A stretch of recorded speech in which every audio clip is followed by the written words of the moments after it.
told you the government was hiding a secret from you? What if I told you that all these Help the Hunger campaigns and Raise Money for the Poor campaigns weren't really doing anything? The people on these programs are not really having choices, and what they buy is not even for their own benefit, but the government's. Food benefit programs are not always helpful because they run around the inevitable solution of poverty. I first became interested in this subject when I became pregnant with my first son, Michael.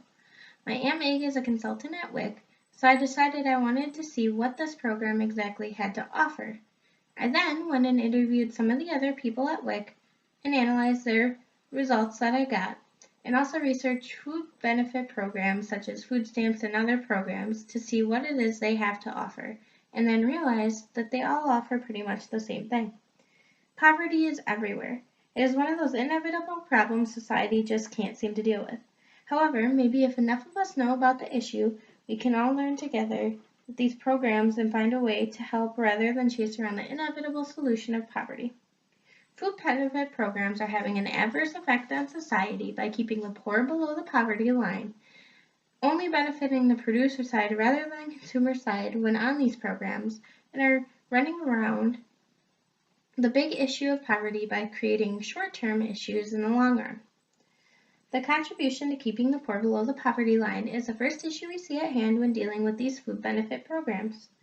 Getting scraps and leftovers and only having a limited supply of food are both ways that these food benefit programs are help contributing to keep the poor below the poverty level. The poor, many times, are only getting scraps and leftovers instead of fully fresh foods while on these programs. If we look at food banks, for example, we see that the food banks need food to give to people, which is where donors and manufacturers are going to come in handy.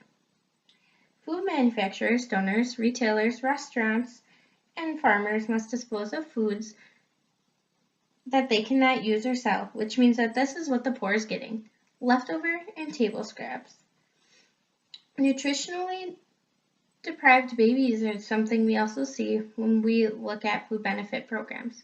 If we take a look at WIC, we can see an issue arise with the pregnant mothers. Their babies are born with lower birth rates and lower birth weights. This could be due to the fact that on these programs, the mothers still cannot afford to nourish themselves while they are pregnant. We also see in these babies that they need a higher supply of formula and breast milk to get to a decent percentile because they are born with these lower birth rates.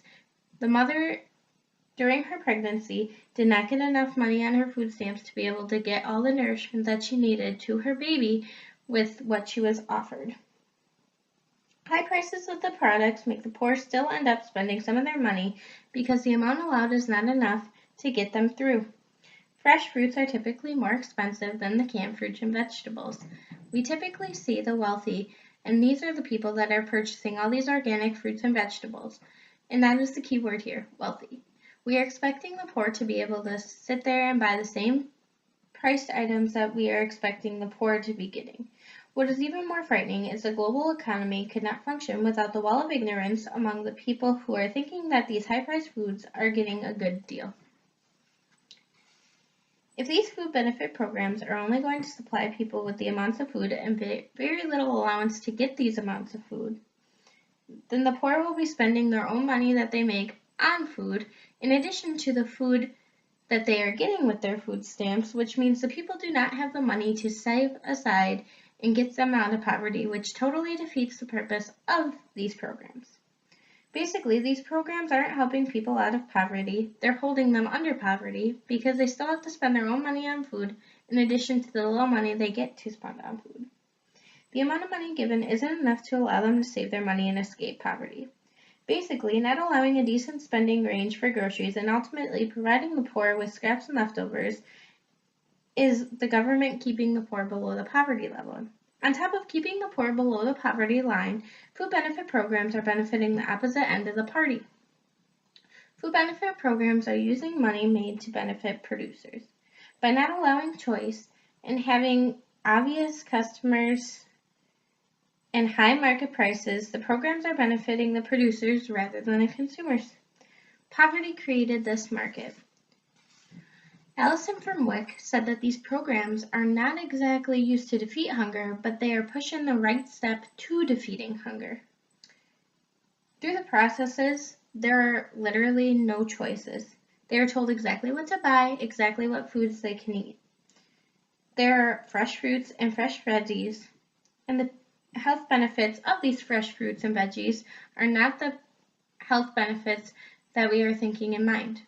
These health benefits, yes, they might benefit the consumer end of the side, but the money is really going towards the producers and the farmers. People might benefit more if they could get canned fruits and canned veggies because these canned fruits and veggies are going to last longer and they don't have to be told when to eat them. If they get fresh fruits and veggies, they are leaving the house basically as much as they are entering them because you have to eat them faster because they go bad faster. If they get canned fruits and veggies, they won't go bad as fast and they have the choice of when to eat them. So basically, by the food going bad faster, the government sees this pattern and is going to make them buy the fresh fruits and veggies to basically benefit the farmers and essentially the government, because the government wants the farmers to continue farming. In order to do that, they need more people to buy these fresh fruits and fresh veggies.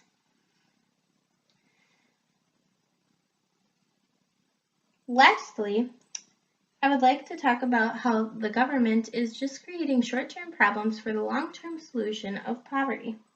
Creating endless numbers of food benefit programs is not helping lift the poor out of poverty.